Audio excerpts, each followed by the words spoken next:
This is the National Broadcasting Company. The 6th anniversary Johnson Wax program with Fibber McGee and Molly.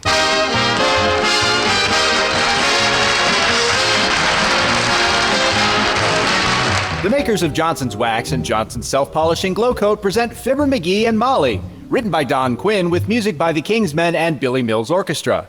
The orchestra opens the program with Let's Break the Ice.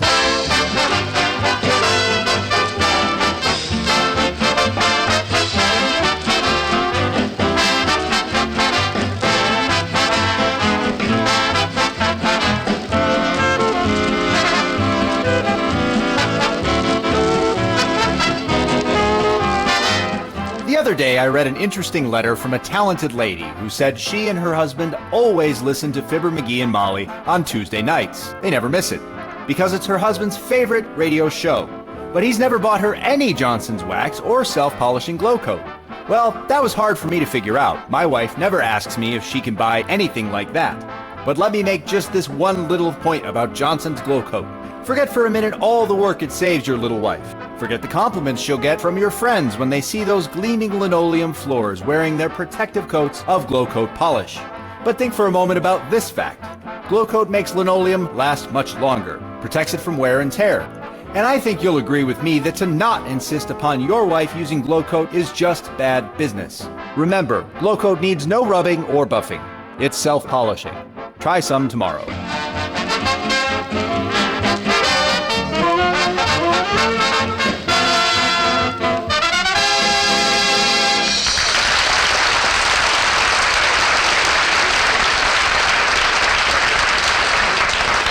Well, it's been quite an argument going on this last week at 79 Wistful Vista. Mrs. McGee says her husband should go see an oculist. Mr. McGee says he'll do no such thing. So, here sitting in the office of Wistful Vista's leading oculist, we find Fibber McGee and Molly.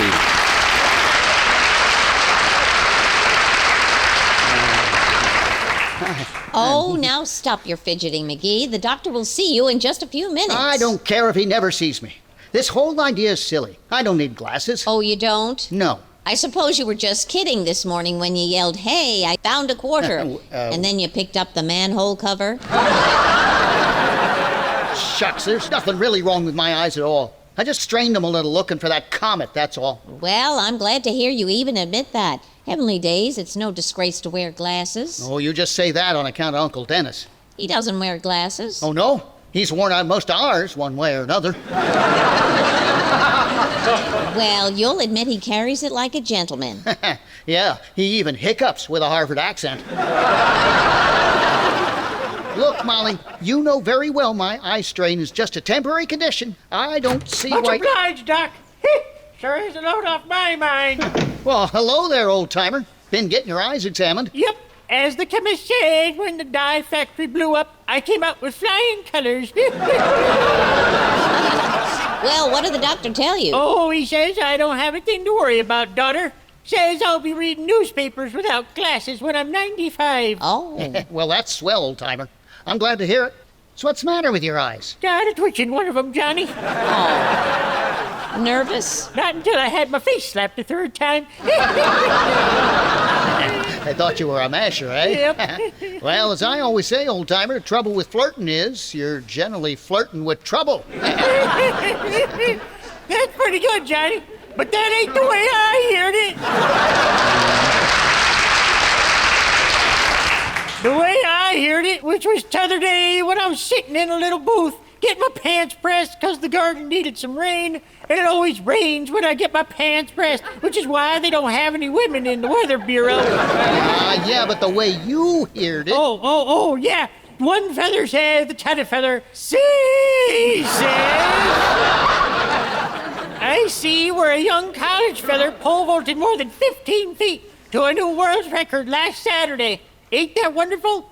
Yeah, says t'other feather, but he never could have done it without that big stick. Well, I guess the doctor will be seeing you in a minute, kids. Well, thanks, Mr. Oldtimer. He said he thought your eyes were all right, huh? Yep. Says I'll be reading newspapers without glasses when I'm 95 on one condition. What's the condition? Gotta learn to read. So long, kids.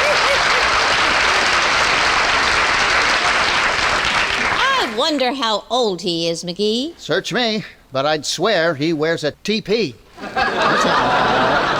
No, you mean a frappe. I do not. A frappe is a small sedan. Go on, that's a coupe. Well, then what's a TP? A TP is a wigwam. That's what I've been trying to say. To keep his wigwam, he has to wear a TP. Oh, dear. That joke was old when radio was just a funny noise from Schenectady. Oh, I wish that doctor'd hurry. We're not in any hurry. Besides, that other guy's ahead of us. Who? That guy's standing over there in the corner. Hey, take your hat off, mister. There's a lady present. McGee, that's a hat rack. Huh? Well, I just. All right, Mr. McGee, you're next, I believe. Will you step in here, please? Okay, Doc. You may come too if you wish, Mrs. McGee. Oh, thank you, Doctor. Now, you understand I am just doing this to humor my wife, Doc. My eyes are as good as they ever were. We'll see. We'll just give you a preliminary examination, Mr. McGee. Yes. There's nothing to worry about. Who's worrying? I am. What about? Oh, nothing in particular. I just worry. It gives me that busy professional frown, you know. It's very valuable. Impresses people. Yes. Now, Mr. McGee, I want you to read the chart for me. XKMZOPLBW. Isn't that wonderful, Doctor? It certainly is. Now I'll put up the chart and see if he can do it. Now then, Mr. McGee, read the top line. The top line from the bottom? Quit stalling, McGee. Read the chart. No, he cheated. That ain't the chart I'm familiar with. Look, Mr. McGee, I'm afraid I'll have to relax the muscles of your eyes before I can examine them properly. They're a bit strange, you know. Oh, well, how will you do that, Doctor? We'll put drops in them. Oh. Relaxes the muscles and enlarges the pupils. Oh, yeah. His vision will be blurred for a few hours, then I want him to come back. Say in about 3 hours. Yes. Now, wait a minute, Doc. Now. No, sir. Now, McGee. Huh? Who knows best, you or the doctor? You don't either. Go ahead, Doctor. Very well. Open your eyes wide, McGee. Not your mouth, your eyes. That's it. 1, 2. There. Now that wasn't so bad, was it? I guess I'll live through it. I ain't scared. Then why are you trembling? I'm not trembling. The doctor ought to know, dearie. You're holding his hand. Huh? Oh, I thought that was yours, Molly. Excuse me, Doc. That's all right. I'll have the circulation back in that hand in no time. Well, that's all for now, Mr. McGee. Remember, back here in 3 hours. Yes. Well, now, what'll we do in the meantime? Well, might go sit in a movie. Oh, don't be silly. You couldn't see the picture and the dialogue wouldn't make sense. Oh, that's all right, Mrs. McGee. Who is he to criticize senseless dialogue? Don't you worry about your eyes, Mr. McGee. There may be nothing at all wrong, you know. Nothing at all. Oh, I'm not worried, Doc. All us McGees have had good eyes, particularly the men in the family. Why, even when I was a tiny baby, people used to say, "Can you imagine such beautiful eyes in a mug like that?" Eyes of Mug and McGee, I was known in those days. Oh, my. Eyes of Mug and McGee, a magnificent masculine mess of muscle and mental magnitude mentioned in Milady's monthly magazines as the mighty male who managed to mesmerize most of the merry minxes of Monte Carlo and the majority of Marcel's maidens of Manhattan and many of the magnetic misses of Mississippi, Missouri, Michigan, Montana, and Minneapolis, Minnesota. A merry mass of manhood with a touch of Irish elf-law. But let's get going, Molly, or I'll believe this stuff myself.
Say, this is a swell idea of yours, Molly. Stopping in here for a bite to eat instead of sitting in the park.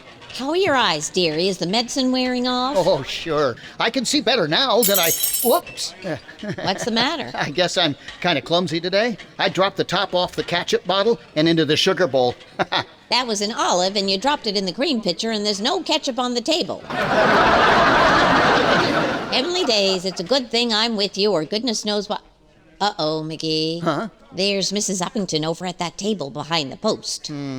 What's the old warhorse eating? A bale of hay-o gratin? Let me see. She's polishing off a big piece of chocolate chiffon pie. Herman, her diet. And the next time she tries to tell me about living on Melba toast and skim milk, I'll... Oh, how do you do, Mrs. Uppington? Imagine meeting you here. Oh, how do you do, my dear? Good day, Mr. McGee. Hi, Uppy. Mrs. Uppington is over there, dearie. I'm Mrs. McGee. You're looking very well for yourself, Abigail, old girl. Thank you, my dear. Though I must do something about my weight. I'm simply gaining ounces, you know. Oh, cut it out, Uppy. Cut it out. You got a wonderful figure, Uppy. In fact, I've never seen you look handsomer than you do today. You ain't fat. You're just chubby. In a cute way. Flatterer. Besides, what if you do gain a little, Abigail? I always said what this country needs is less hustle and more bustle. And that's a mighty ducky little chapeau you're sporting today, too, Uppy. Mr. McGee, I am not wearing a hat. Huh? Oh. I thought that was an airplane. I mean, you're always so far ahead of the styles. I thought you had on one of those off-the-head hats. Oh, now you say the sweetest things, Mr. McGee. My head is easily turned, you know. Well, that's because your neck is so skinny, Abigail. You know, Molly, Uppy seems to have taken on an entirely new personality lately. You think so? Looking at her right now, she kind of vibrates. She just glows. There's a kind of radiance about her. Oh, now, Mr. McGee, you silly boy. You never talked to me like that before. Of course he didn't. He never had an oculus put drops in his eyes before, either. Oh, you poor boy. Oh, yeah. But doesn't it make everything look horribly distorted? Yeah. You mean all those nice things? Well, I have never been so insulted. Goodbye, you squirt!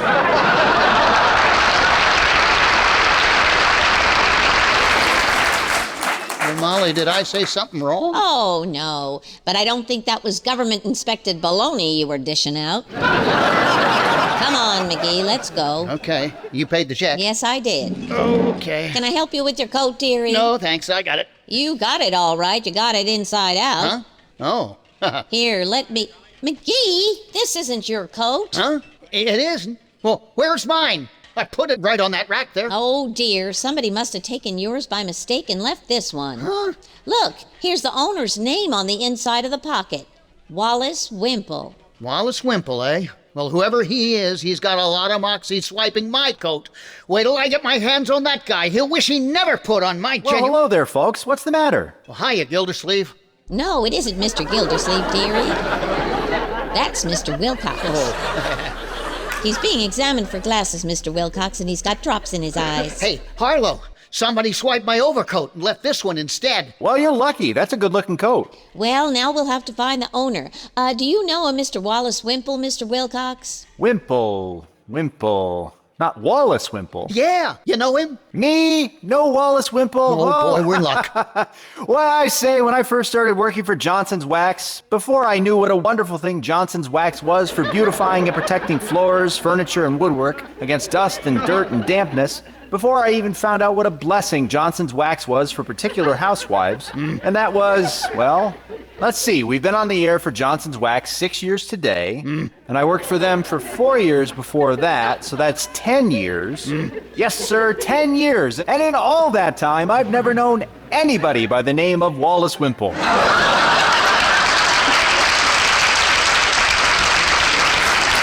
Isn't that amazing? Why, it's unbelievable. Wilcox, is your real name O'Sullivan? O'Sullivan? No, why? Well, I just wondered. You can find more heels to drag a sales talk in by than anybody. Oh, well, don't say that, pal. You're not a heel. You're a very nice little guy. Of course, You're not too bright, and you talk too much. But outside of that... McGee, stop swinging at Mr. Wilcox. Wait until you can see better. Oh, that's okay, Molly. He was just kidding. Yeah. And so was I. We can't spoil our 6th anniversary together by fighting. Now look, Fibber, why don't you just keep this coat and just call it good luck? Because I'm too honest and it don't fit.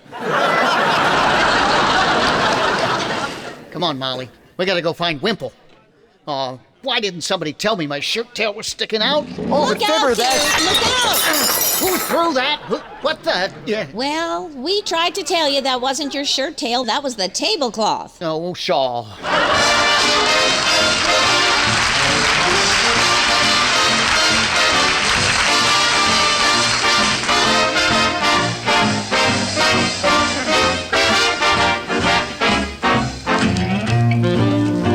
The King's Men sing, Let's Get Away From It All. Gotta go to work on the 8:15. Ho hum. Every day I struggle through the same routine. Ho hum. Every night I go to bed and then get up and start all over again. Let's take a boat to Bermuda. Let's take a plane to St. Paul. Let's try to kayak to Quincy or Nyack. Let's get away from it all. Let's take a trip in a trailer. No need to come back at all. Let's take a powder to Boston for chowder. Let's get away from it all. We're gonna fly away. We're gonna fly away. We're gonna shut the door and lock the gate and let the bill collectors wait. Hurry up and celebrate before we get too old to make it. Take a boat to Honolulu. We'll take a clipper over China's wall. We'll drop a line to Uncle Willie from a steamer bound for Chile. Let's get away from it all. Buy a ticket down to Rio, where you can take along the Spanish shawl. We'll take a passage on a freighter just across the old equator. Let's get away from it all. We'll look up all your aunts and all your uncles and your cousins, and we'll camp right at their door. They may go broke, but holy smoke, we'll never worry anymore. They'll never miss me at the office. I'm never going back there at all. We'll never be at home when the butcher and the baker and the tailor and the landlord call. We're gonna leave them flat, so baby grab your hat. Let's get away from it. Let's get away from it all. Away from it all.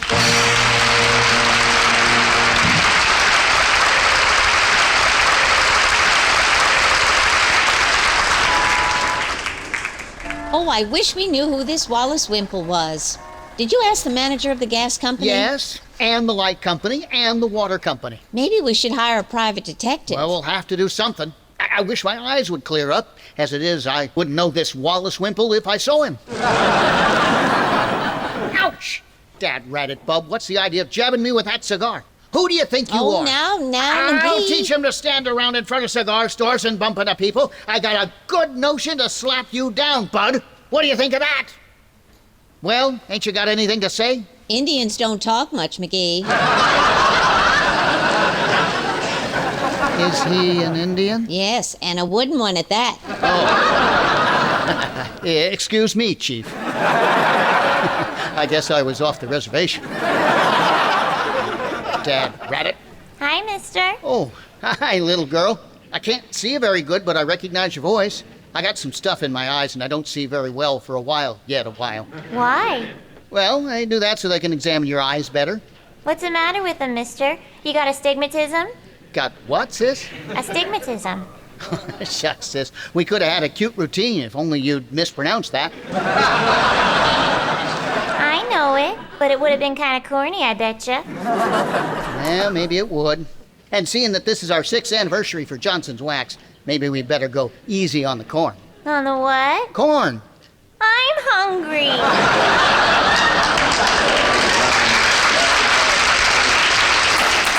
Hey, what's the matter with you, sis? You a food hoarder? You saving it for a friend? No, I gotta feed my puppy and my kitty and my turtle. And last Sunday, my papa gave me an Easter bunny. Oh, he did, huh? Huh?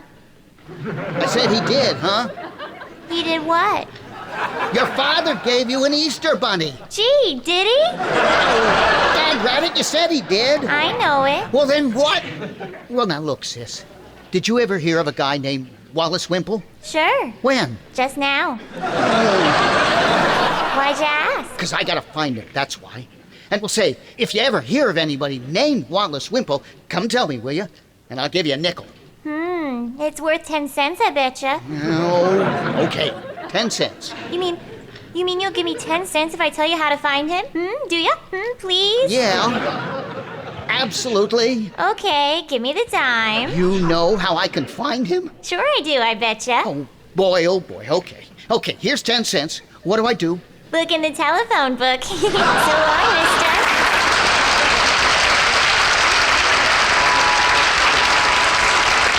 I never thought of that. Hey, Molly, lead me to the nearest phone booth, will you? All right, dearie. I don't know how he overlooked such an obvious idea. Well, sometimes the things right under your nose are the hardest to see, as the high school kid says when he tries to raise a mustache. Hey, Molly. What? Do drops in your eyes affect your other muscles? I'm developing an awful limp. Oh, it isn't serious, dearie. You're walking with one foot in the gutter. Well, let's go down to Kramer's drugstore and see if we can find... Well. Hello, Mrs. McGee. Hello, Fibber. Hello, Mr. Gildersleeve. Is that you, Throcky? Well, what's the matter with you, little chum? What are they leading you around for? Oh, don't drip so much, you big drip. You make me sick with all that... McGee's been to the oculist, Mr. Gildersleeve, and he's got drops in his eyes. Not that it bothers me at the moment, Gildersleeve. You always did look like a big blur to me, anyway. Is that so? Yeah, that's so. Why, you astigmatic little biological error. For 2 cents, I'd pop you one right in that little receding chin of yours. And if you haven't got 2 cents, you can open an account with me. Oh, yeah?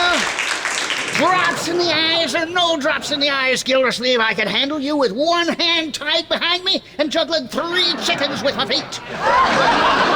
You couldn't juggle the accounts in a piggy bank, you little vacuum. Gildersleeve! Oh, here. For goodness sakes, boys, stop it. Oh. Don't you realize this is our 6th anniversary for Johnson's Wax? Well... Let's all be friends at least for one day. Well, all right. For one day. One day it is, Gildersleeve. But what are you doing tomorrow? Nothing. Okay. Suppose I meet you in back of the firehouse and slap a few of your cheap gold fillings down your noisy epiglottis. You're a hard man, McGee. But by George! Hey, Throcky. What is it, chum? You know a guy named Wallace Wimple? Wallace Wimple. Oh, Wallace Wimple. Why, certainly, an old college chum of mine. Oh? Yes, he used to sleep in the next seat to me in chapel. For goodness sakes, where does he live, Mr. Gildersleeve? Well, wait a minute. I have it right down here in my address book. Wimple. W. Here's Wilma. Wilma, huh? Wilma's a horse. She's running in the Derby this year. W. Here it is. Wally Wimple, 1345 Oak Street. And when you see him, McGee... Yoo-hoo! Taxi! Okay, Molly, let's go. Come on, McGee, get in! Quick! No, in the back seat, dearie. Oh. That's it. Thank you, Mr. Gildersleeve. Now, wait a minute, folks. What's this all about? I might be able to... Don't tat-a-tip-it, you big mug. I'll see you tomorrow behind the firehouse. Oh!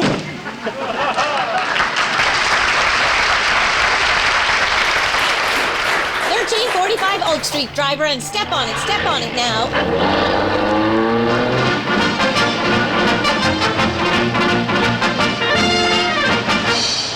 Come on, Molly. Here we are. Watch the step, dearie. Here, take hold of my hand. Now, you let me handle this, Molly. The guy may be a professional crook, and I may have to get tough with him. Well, what if he's a big bruiser? Well, Yes? Hi, Bud. You Wallace Wimple? Yes, I am. Is he a big guy, Molly? No, he's just a little guy, McGee. He is, eh? Now, you look here, Wimple. You got a lot of nerve swiping my coat out of that restaurant. I got a notion to kick you around and teach you respect for other people's property. People's property. What's the idea of taking my coat? Well, bless my soul. I didn't even know I had taken the wrong one. Well, is this your coat, Mr. Wimple? Oh, it certainly is, and thank you so much for returning it. Is that all you've got to say, Wimple? Ain't you gonna apologize? Yes, I certainly am. It was a very ridiculous mistake.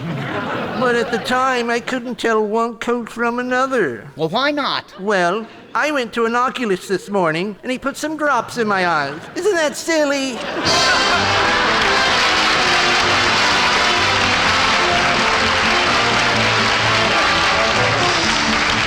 Fibber and Molly will be back in just a moment. Have you heard of the special bargain offer many Johnson's dealers are now making? It's one you'll not want to miss, so listen carefully. For a limited time, many dealers are now giving a long-handled glow coat applier free with a quart of Johnson's self-polishing glow coat at the regular price of 98 cents. You'll find this applier very handy. It's washable, made to be used over and over again. And it makes the application of glow coat amazingly simple. And speaking of saving, glow coat, of course, is a famous labor saver. It's the #1 easy-to-use floor polish wherever you go. It needs no rubbing or buffing. You just apply and let dry, and in 20 minutes your floor gleams with a rich, long-lasting polish. Glow coat keeps the colors of linoleum fresh and bright, makes the linoleum itself last much longer. See your dealer right away while this money-saving offer is still available. Ask for this long-handled applier free with 1 quart of Johnson's Glow Coat at the regular price of 98 cents.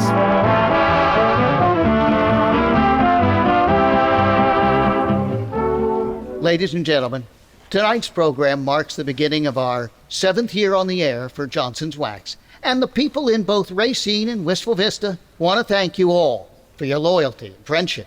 That's right. If it hadn't been for you folks, why, we wouldn't have... Telegram from Fibber McGee and Molly. I'll take it, Wallace. Thanks. Let me read it, dearie. Remember your eyes. Oh, yeah. Oh, how nice. Listen, McGee. Yeah? Congratulations to Fibber McGee and Molly on their 6th anniversary. Oh. You have done a wonderful job, and we hope your sponsor appreciates you as much as we do. We hope they sign you up for another 6 years. Oh, shucks. That'll be 89 cents, please. It's collect. It is not collect. I paid for that telegram. Good night. Good night, all.